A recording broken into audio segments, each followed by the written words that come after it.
Why don't we start by a self-introduction from yourself? Tell us more about your line of work, what do you do, and then we'll go on from there.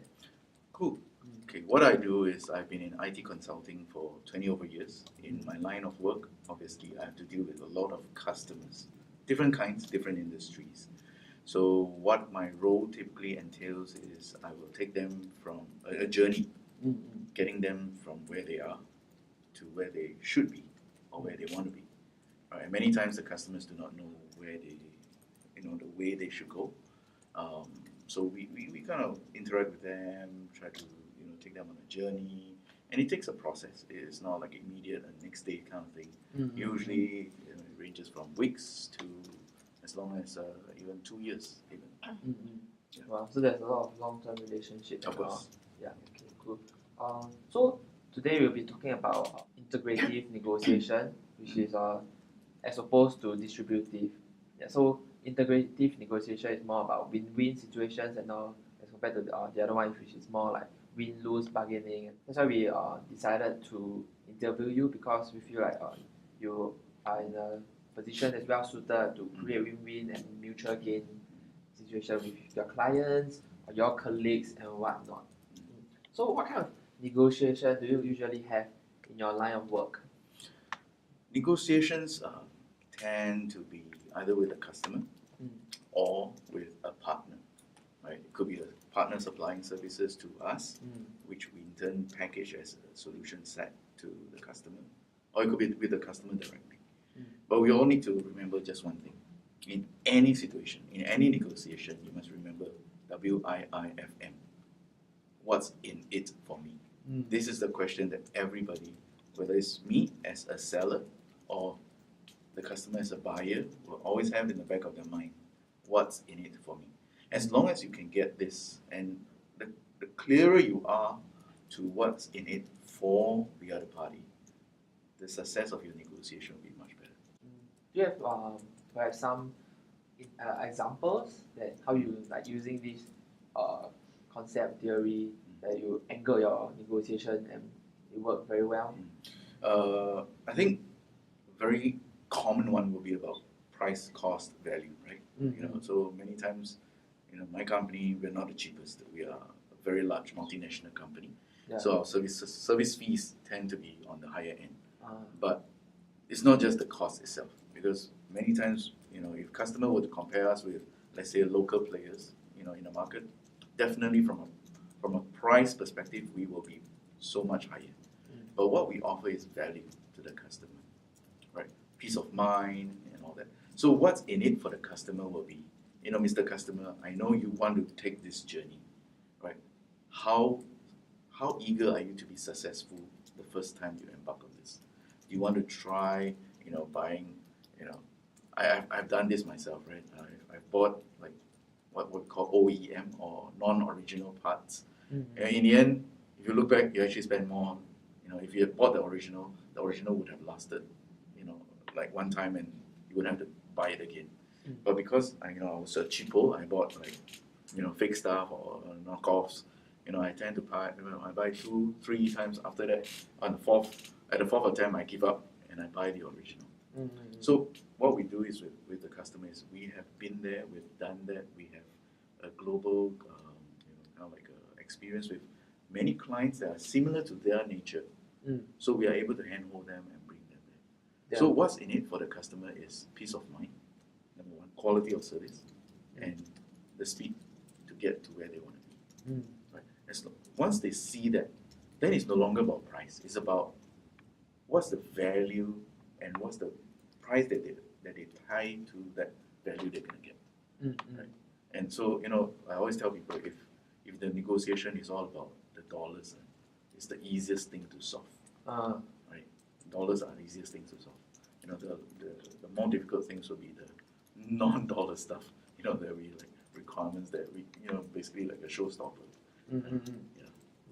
Well, it seems like it's a lot of problem solving and all, right? So how do you usually like frame the problem in a sense to start the negotiation? Like how do you perhaps like sharing a common goal or whatever? Yeah. So many times we are invited in because obviously the customer has a problem. They have a problem statement, and that's why they invite us to come and consult with them, to give them some advice. But many times they do not go deep into the problem. It could be like a surface problem. Either they do not know what the real problem is, or they're holding back in a hope that if I hold back from you as a vendor, then I may be able to get a better price from me as a vendor. But I always try to educate the customer in that the more information you give us, the better the scope will be. The better the pricing will be for them. Right? If you keep that out, we have to put a lot of assumptions. And then if the scope increases, then the price actually goes up. So I think in Asia, customers especially are, I guess, getting more educated in the process of doing, I think, honest business. Right? I mean, in the past, like, I think, what was the word you used? Distributed. Yeah, distributive. So it's more like the customer wants to win, and we as a vendor will lose. And traditionally, it's always been in the government sector. That has always been the case. And you see, look at the tender documents, is pretty much very heavily skewed to the government agencies. I mean, it's all very preferential. They have liquidated damages. They're so punitive on the vendor, right?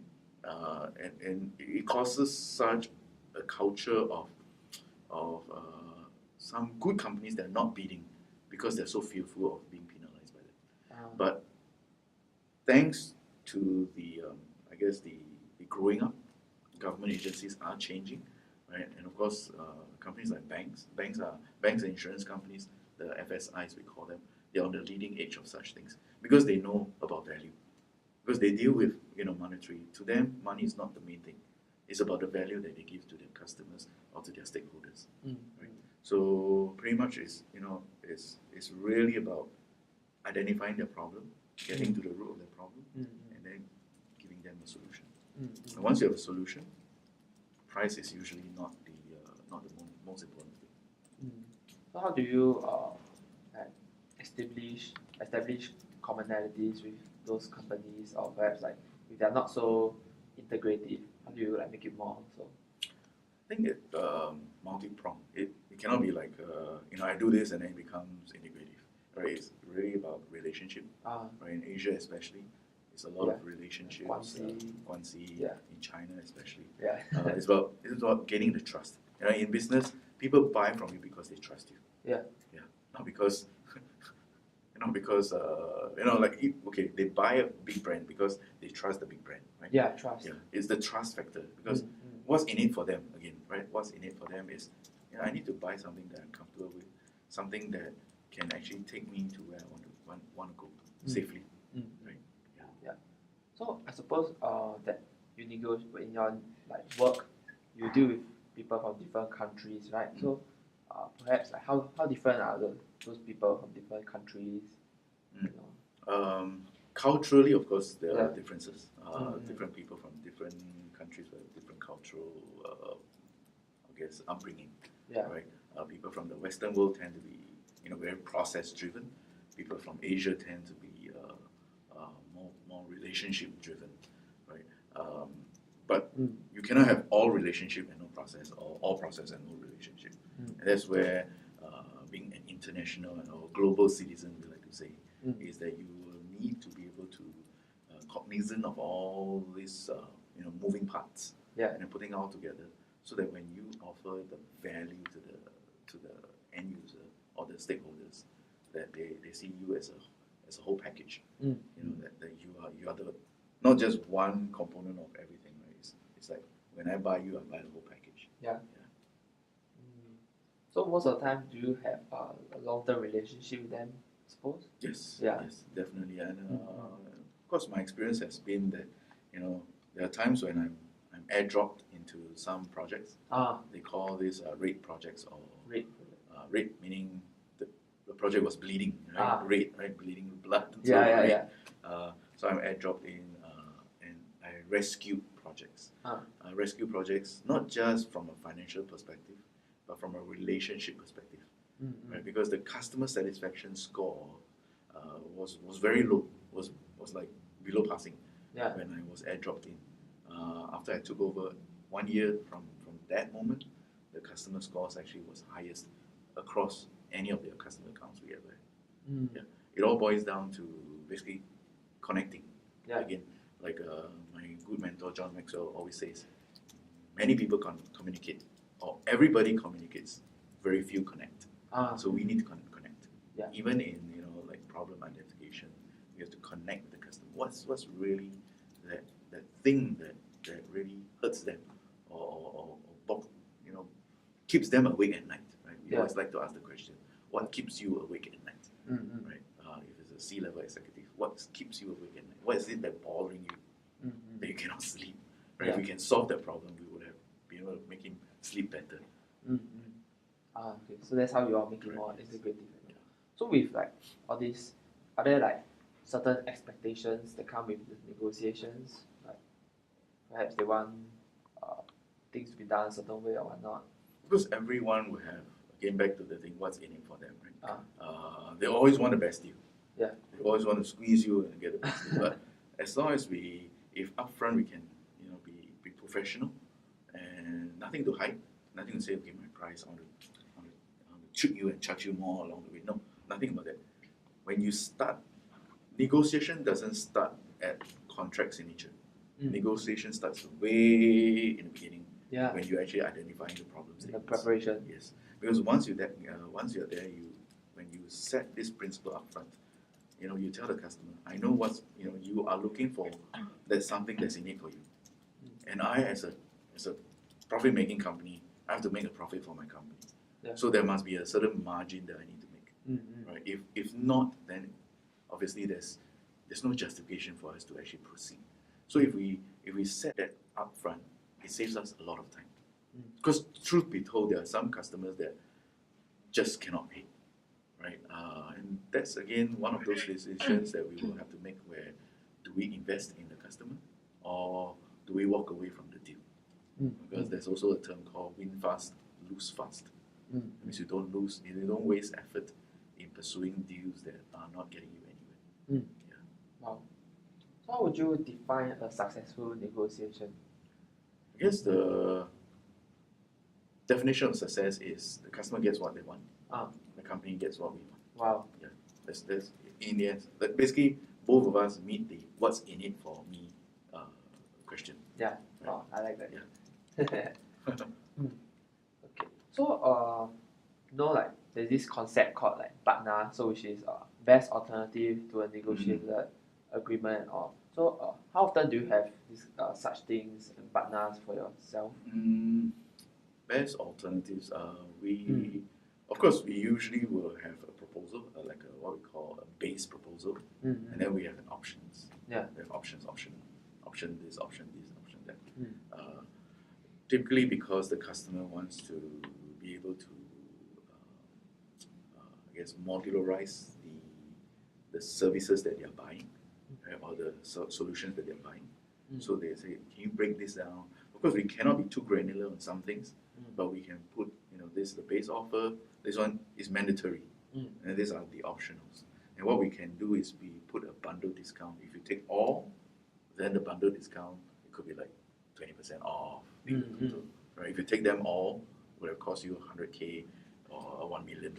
But if you take them all together, right, like as a package, and we contract at the same time, maybe it's only 800,000. Yeah, like a really good offer that they can't refuse. How about do you all like go and like find out about their partner? Basically, like if they don't do with you guys, then they have to do other things. Do you usually do that? Like find out the partner of your other negotiator? It's necessary for us to do that. Because if we don't, it's basically a step in the process. Yeah. So it's not about, you have a problem, here's my solution. Yeah. It's not as clear cut. I mean, product companies, very clear cut, right? And small businesses, very clear cut. That's why I say small business is actually a lot easier to do if you have a system. For large companies like us, that's why it sometimes takes a long process. We take them, like I said, sometimes it takes 2 years, right? All the way from discussing these requirements, responding to what they have requests for information, so that they have some information. Because when they start, maybe they are a bit clueless as to what is out there. And then after the request for information, they understand somewhat, and then they will have, okay, let's have some proof of concepts or demos. Then some companies will come in, and from there we will further define the requirements. Yeah. Because customer, you like all these bells and whistles, but do you really need all this? Because all this come at a cost, right? And if you really do need it, does it justify the additional cost? What's the value in it? Right? Could you share with us a specific example on like one of the most complex negotiations that you've done? One of the most complex. Actually, not really. If complex, I guess, in terms of scale. Okay. Right? Because of the size and all that. But really, if you really break it down into the basic principles, right? Start up front. What's in it for me? Right? If you keep that in the back of your mind, at every negotiation, you will always have a winning result. To define the problem. Yes, for both sides. So that is not just what's in it for me, but what's in it for you. Right? Because I need to understand what's in it for you. Right? It's a two-way process. Negotiation is always two ways. Right? It's not about I winning and you losing. Right? If we can both win and then the whole economy wins, that's even better. Wonderful. So what kind of information do you share or withhold during the negotiation? Are you open with sharing information with them? Again, it's two ways, right? As long as they are open to sharing their information, then we can also offer them more information. Because the ultimate goal is not the information itself. Ultimate goal is to define the solution such that the scope will be very well defined, so that we can define the price that's optimal for the customer. Right? So what interest do you have in a negotiation other than solving the problem? Well, if we can solve that problem, it would have been a great thing already. Of course, the other thing is to basically elevate them from where they are today to where they should be, right? And many times where they should be, again, that's where we will work with them during the requirements definition. Right? Today, let's say maybe they are spending, let's say, $1 million in IT costs, right? And their target is to cut that by half, right? To spend 500,000 over the next 5 years instead of 1 million, right? So now we know that's their goal. So how do we get them there? So we will then take them. Okay, you got to invest, because you got to invest in order to save many times, right? So we will then work out the total cost of ownership and the ROI table, and take them through. Okay, customer, you spend this now, and your payback could be in 24 months, 36 months, whatever the calculator tells you, and that's where we then turn back the value, right? But often we do not show all information upfront because it's a two-way process, right? And that's part of the negotiation as well. So are there situations where the situation changed that cause your current interest to change? Definitely. There are, especially in governments and financial institutions, there could be a new regulation that comes into play, something that we need to comply with, and that will basically sometimes will change the whole entire scope. It could increase the cost, or it could be the regulation gets amended such that it's no longer a necessity, then the cost will go down. Yeah, it could happen. Yeah. So what strategies have you used to influence the other side in negotiation? The other side Yeah. to influence. The other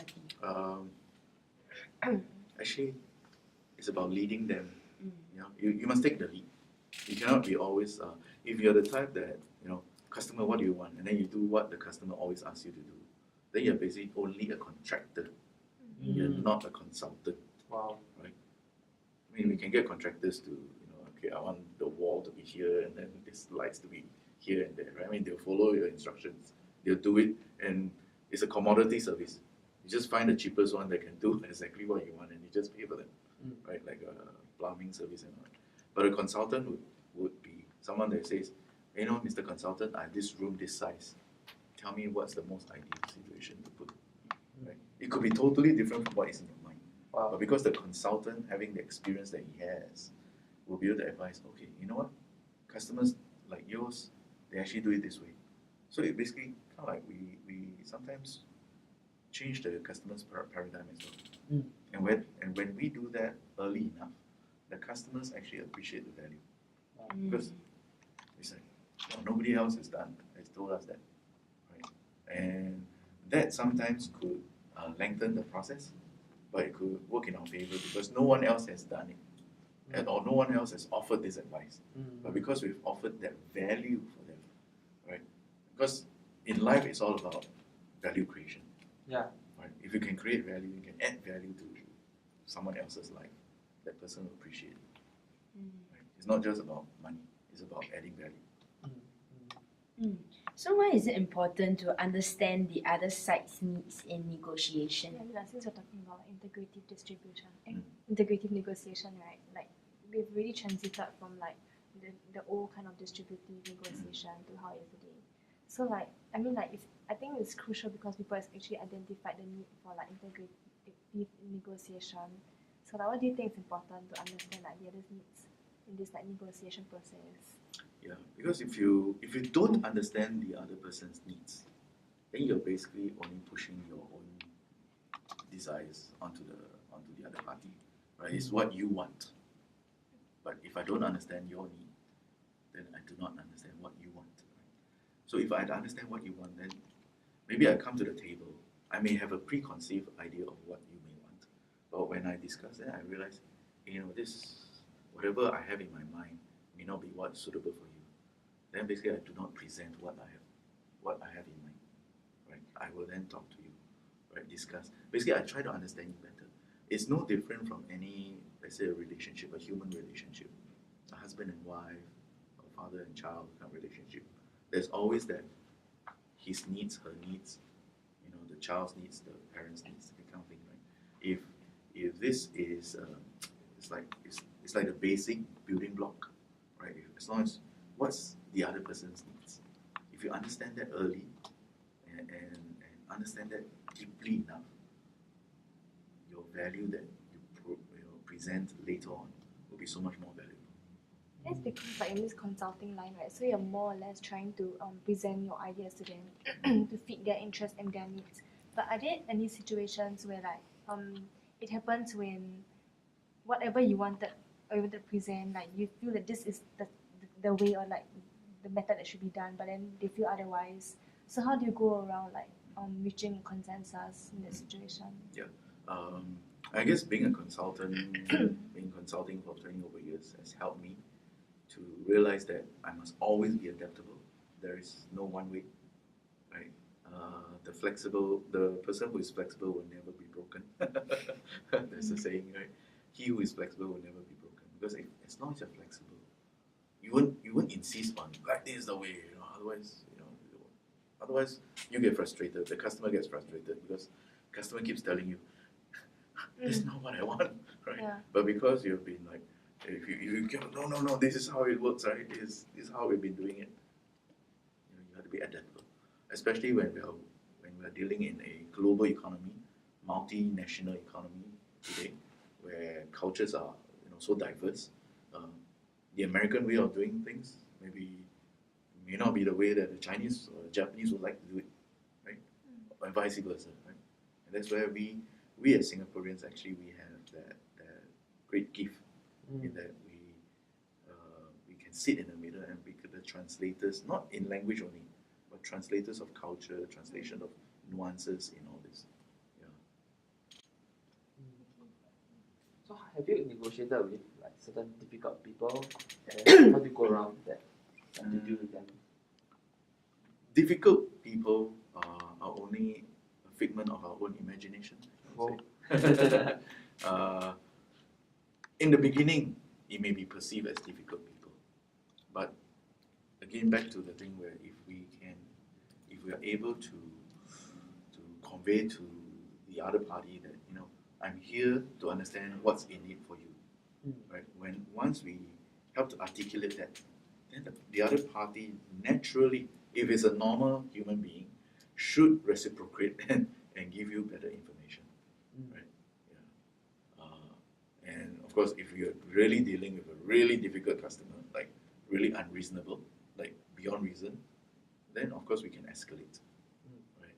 Because if it's not like the main decision maker, and the person is just trying to be a nasty brat, right? We can always escalate, right?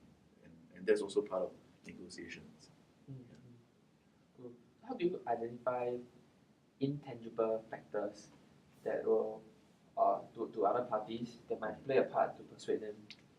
Intangible, something like Perhaps, So just now you mentioned Yeah. things like what they have in their needs, right? And so they're more like okay, like we say more in monetary terms. So like you're saying that the more difficult aspects is when it involves non-monetary aspects. So what are some of these like examples that can be that actually may play a part in actually changing their minds in how like view different perspectives in that situation? Yeah, non-monetary could be things like regulations, like I said, right? There could be certain regulations or certain mandatory requirements that because of the laws or the regulations insist that this feature must be in place. If we cannot comply, we basically cannot comply. Right? That's where we, as consultants, there's no such thing as we cannot do it. The answer we can't do it is not acceptable. Right? We may not have the ability today, but there are other partners out there that may be able to supply that need. Right? That's where we then negotiate with the partners, right? Because there's also a negotiation. Because the partners maybe is so niche, the cost of such service could be very high, and the customer already has some budget. That's where we also negotiate payment terms, etc. So it's I won't say it's a science, neither is it a pure art. It's a mixture, right? And it takes experience. It takes years of being disciplined and going through the process.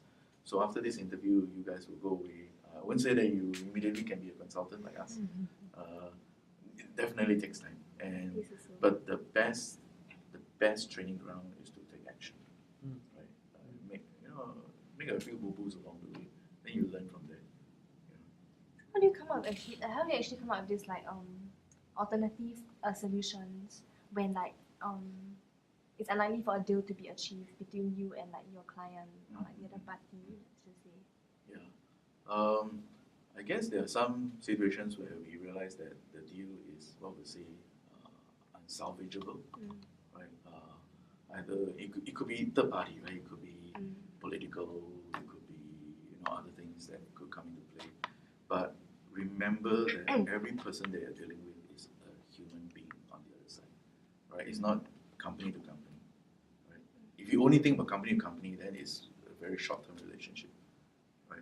In fact, a lot of the clients that I've dealt with, the people that are working with the clients, today they're still my friends, right?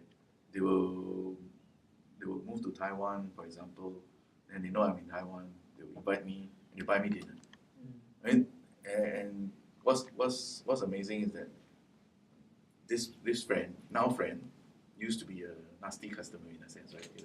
A tough customer, right? And these are the intangibles that I guess in the course of your life you begin to realize that actually this actually creates greater fulfillment than the margins that you win for the company.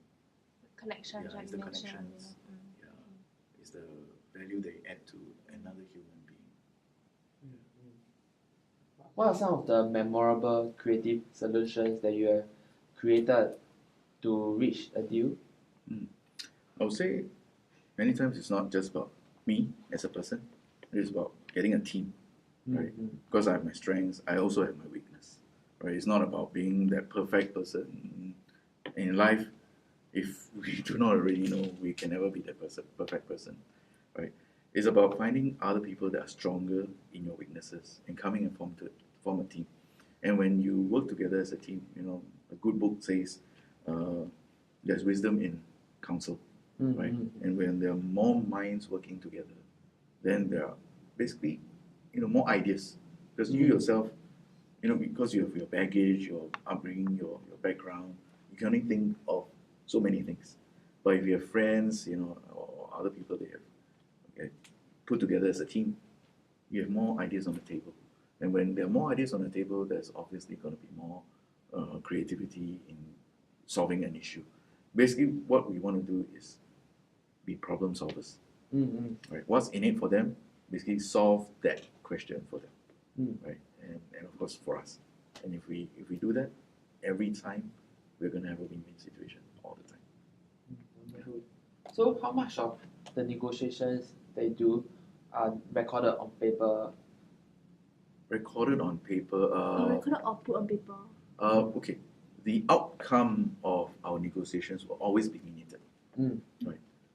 During the discussion, of course, we don't write down every single sentence and everything. But once we discuss and we say, okay, we're going to decide on this. All this will have to be minuted. From a process standpoint. If a customer is unwilling or uncomfortable to do so, then that should raise a warning bell in your head too, right? Because an honest customer, someone who works in integrity, will always appreciate proper records. Yeah. Cool. So are there any moments where you couldn't reach a deal, or why? There will be, there could be. Sometimes it's about pricing, right? Even though I say pricing is the easiest thing to solve, if someone comes in, another competitor comes in with an offer that is like half of ours, and that price point will basically put us in the red even before we start, then obviously it's not good business, right? Because while we are solving that what's in it for them, for the customer, we also need to solve what's in it for us as a company, right? If we don't, then again it's a win-lose that we have to win-win. Right. So it's like there is no zone of possible agreement kind of thing. Correct, yes. Yeah. And the customer needs to know too, right? That while you're uncovering what's in it for them, you also have to, let them know what's in it for you. Right? Obviously not everything, but at least that basic tenets. Cool. So how do you reject them? Does it end badly? No, usually, so far I've never had a deal that ends like badly. It's always been amicable, and the customer appreciates our professionalism, in just saying that that's our best offer, and we just have to walk away and maybe keep in touch for the next opportunity. Yeah, that's awesome. So, last question. Do you think that integrative negotiation is difficult to achieve? No, I don't think so. It's really about mindset, right? If everybody can, like I said, the basic foundation is what's in it for me. Have that in the back of your mind, both sides. I think that will always help us to get to a win-win situation. Wonderful. All right. Thank you for your time. Thank you. Thank you.